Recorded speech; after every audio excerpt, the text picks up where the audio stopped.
એ અગાધ પરમાત્મા વિલસી રહ્યો છે અને એ દિવ્યતા હાજર છે.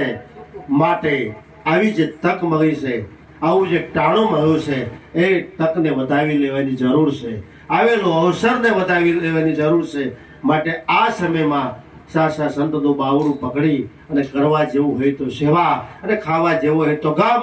અને આ વિશ્વમાં અપાર શક્તિ છે, પણ જે સહન કરે ને એ જીતી જાય છે. માટે સહન કરે એને સંત કહેવાય છે.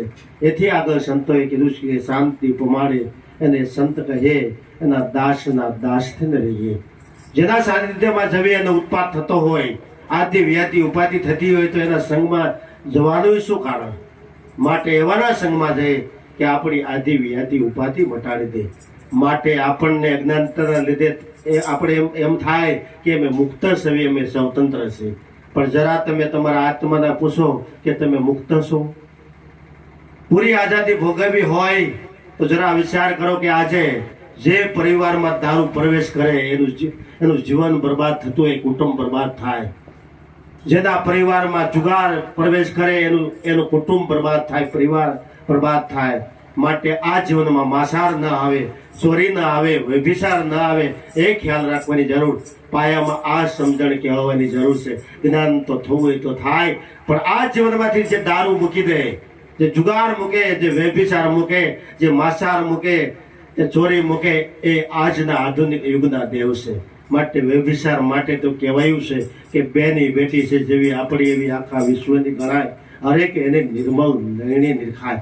કારણ કે પુરુષના માટે પર સ્ત્રી માત બેન ને દીકરી સમાન, અને બહેનોના માટે પર પુરુષ ભાઈ બાપ ને દીકરા સમાન. આ પંચશીલ જેના જીવનમાં હોય તો એને કાયદાની કોઈ કલમ લાગુ પડતી નથી.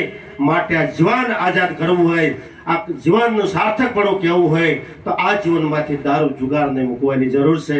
માટે અહીંથી જે સંતવાણી રજૂ થાય એ એક એક શબ્દ છે ને, માટે જ કહેવાય એક શબ્દ ગુરુદેવ કા તાકા અનંત વિચાર ઠાકે મનિજન પંડિતાય વેદ ન પામે પાર.